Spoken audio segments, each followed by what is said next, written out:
For more than 3 decades, one of the most brutal crimes in the history of Austin, Texas, was just a haunting, unanswered question. It's a story of horrific violence, yes, but it's also a story of a botched investigation and lives that were destroyed twice over. Today, we're going to break down how modern science finally managed to cut through all those years of silence. You know, this quote really says it all.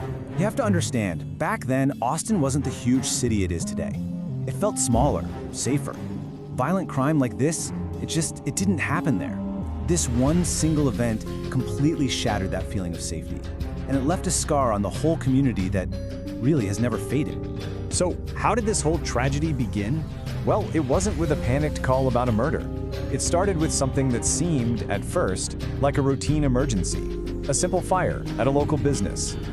Let's just walk through that night. It's late on a Friday. 4 girls are doing what kids do, closing up the shop. Then, just before midnight, a patrol officer sees flames and calls it in. Pretty straightforward, right? But what the firefighters found after they put that blaze out was an absolute scene of unimaginable horror. As that smoke started to clear, the first responders realized this was no accident. The fire wasn't the tragedy, it was the cover-up. It was arson, deliberately set to hide a quadruple homicide.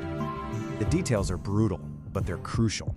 The killer, or killers, didn't just want to murder these girls. They wanted to erase any trace of what they'd done. The fire, plus the thousands of gallons of water used to fight it, turned the scene into a complete forensic nightmare. Evidence was literally being washed away or burned up before investigators even got there. The case was compromised from the very first minute. Now, the clinical details of the crime scene, that's one part of the story. But to really understand the true impact of that night, you have to know who we lost.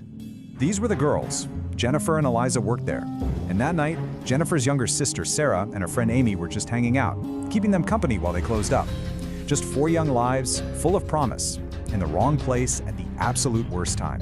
This quote from Barbara Ayers Wilson, the mother of Jennifer and Sarah, it cuts right through all the noise of the case, doesn't it? For the families, this was never just some notorious crime story. It was the loss of their kids, their buddies. That's a wound that just never goes away. And this is where the story takes another deeply tragic turn. The public pressure to solve this case was immense, but there was almost no physical evidence to go on. So the investigation took a direction that would lead to a completely different kind of disaster. 8 years. 8 years go by.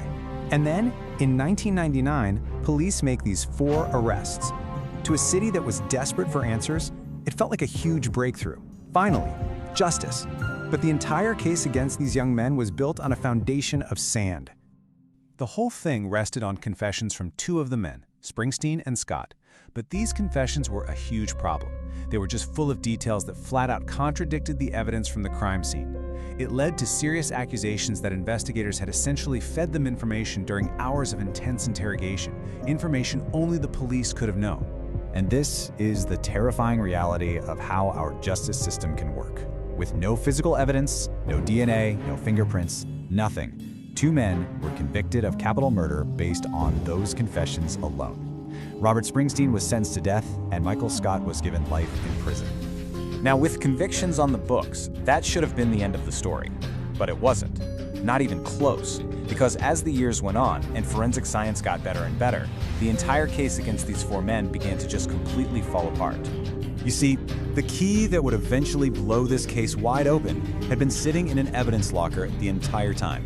It was a tiny sample of male DNA, specifically something called a YSTR profile.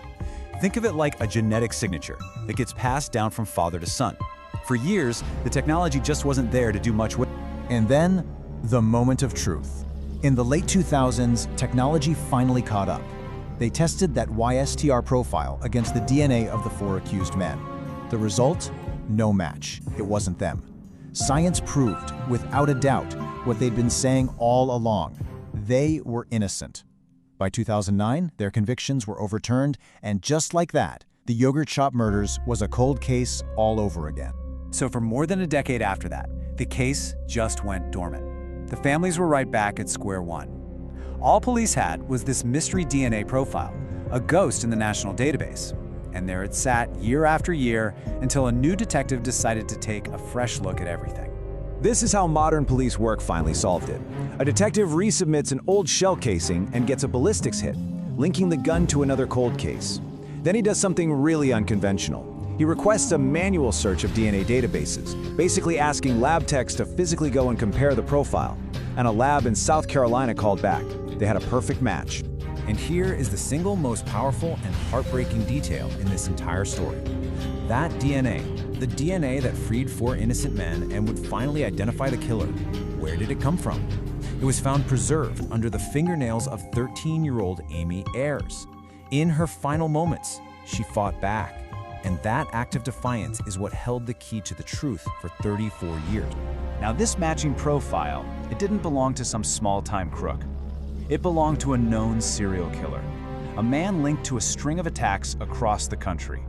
And, in one last unbelievable twist, he had died by suicide back in 1999 during a standoff with police. His name was Robert Eugene Brashers, a man who was never even a suspect.